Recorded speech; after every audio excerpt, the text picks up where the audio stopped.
Each day, the cultural diversity of our schools continues to increase. Today, in a typical American classroom, 43% of students are white, 26.5% are Latino or Hispanic, 24.8% are African American, 3.6% are Asian, and 2.1% are another type of minority race. The range of diversity is even growing from these percentages. Some teachers already have, and others will begin to respond accordingly to these statistics, as they should. Teachers being forced to plan instruction according to the diverse cultures within the classroom is a blessing of sorts. When it comes to implementing culture in the classroom, every core subject can be applied. Perhaps one of the main core subjects that can incorporate a multitude of cultures is social studies. Research shows that social studies is one of the least liked subjects within the school curriculum.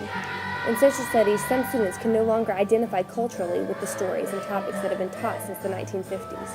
Year after year, teachers are told that history must be relevant to the lives of students if they are to understand it. Despite textbooks and curriculum guides, some teachers do not see the benefit of implementing multicultural education in the classroom. Multiculturalism in the classroom could be the answer to the lack of interest in an age-old subject.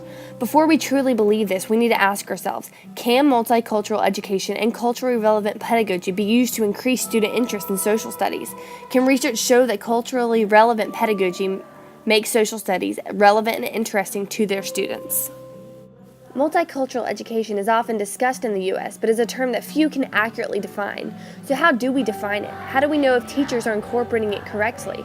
The article Creating a Multicultural Classroom Environment from the Child Care Institute states this: multicultural education is more than celebrating Cinco de Mayo with tacos and piñatas or reading the latest biography of Martin Luther King Jr. It is an educational movement built on basic American values such as freedom, justice, opportunity, and equality. It is a set of strategies aimed to address the diverse challenges experienced by rapidly changing U.S. demographics. It is a beginning step to shifting the balance of power and privilege within the education system. The article Banks and Banks goes further and states, multicultural education, as its major architects have conceived it during the last decade, is not an ethnic or gender-specific movement.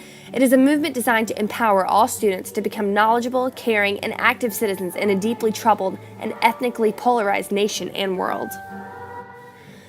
Culturally relevant pedagogy is one aspect of multicultural education, one that has an entire concentration on affecting changes in attitude and the status quo. This is where teachers must remain neutral, non-judgmental, and find a way to include cultural backgrounds of all their students. The article Brown-Jeffy says that culturally relevant pedagogy is a way for schools to acknowledge the home community culture of the students, and through sensitivity to cultural nuances, integrate these cultural experiences, values, and understandings into the teaching and learning environment. Perhaps one of the most important aspects of multiculturalism in the classroom is the idea of equity pedagogy. Equity pedagogy will play a huge role in implementing multiculturalism in the classroom.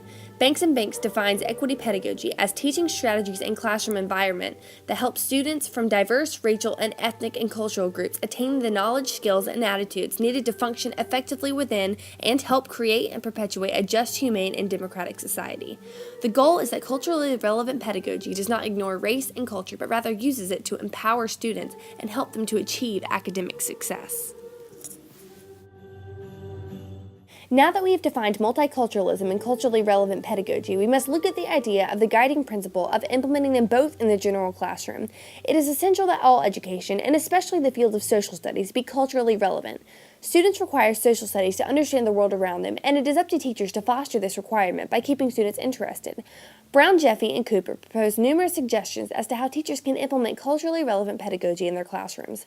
Their focal point is that teachers must establish connections between the school and the home community cultures and understand what students with different cultures need in order to succeed. Teachers must identify the different cultures within the classroom and build upon that. When it comes to the specific subject of social studies, Camicia provides many suggestions. She states, I never adhere to the notion of only using the textbook. Textbooks foster dominant cultural norms by limiting the number of perspectives, specifically citing the fact that no textbook discusses the advantages or disadvantages of a two-party system. Camicia also implies that social studies teachers should allow students to choose which materials they want to use, perhaps according to their own culture. According to Camicia, there are also certain guidelines that can be helpful when incorporating multicultural education in the classroom. For instance, teachers should integrate different experiences relevant to all minorities and ethnic groups. Teachers should make the classroom a welcoming and accepting environment for all students. They should also create optimal opportunities for learning for all students. Finally, they should model and communicate the goal and function of the social studies approach to the students. They should also understand the students' attitudes, values, and histories that significantly affect civic roles and functions. Maintaining multicultural education within the social studies classroom does not come without struggle. Luckily, there are websites like scholastic.com that provide excellent lists of culture-specific social studies texts. The first book, In a Circle Long Ago, A Treasury of Native Lore from North America by Nancy Van Lawn.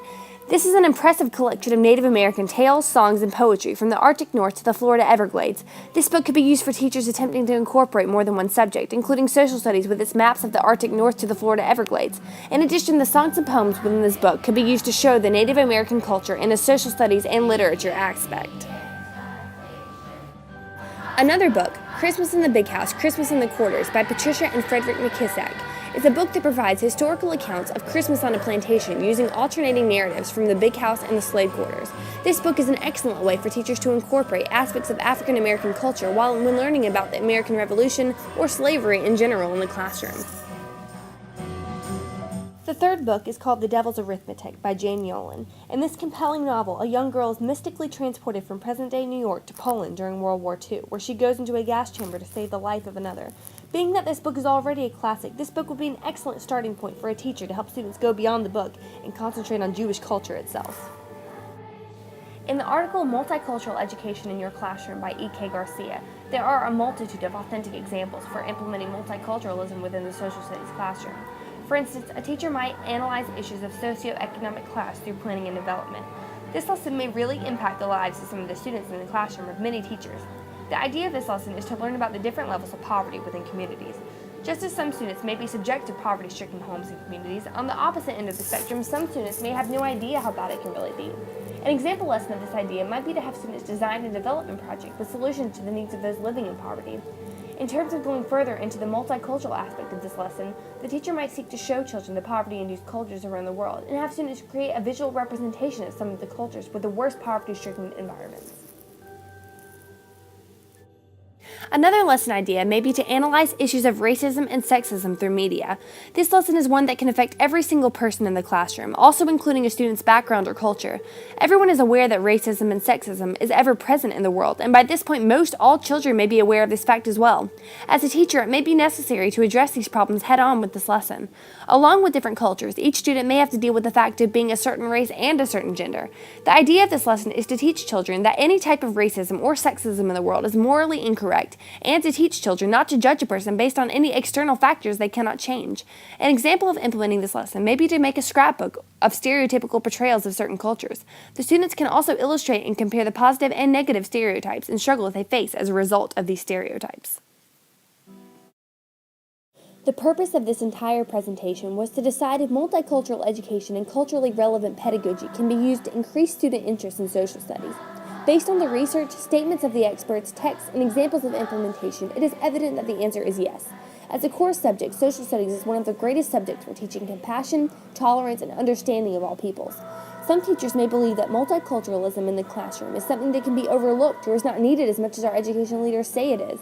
I do not think it would be irrational to say that misconceptions of cultures is a huge issue in our society today, and these misconceptions are carrying over to our students' education and affecting their learning. As teachers, it is entirely possible to begin and end stereotypes, racism, and create tolerance among cultures.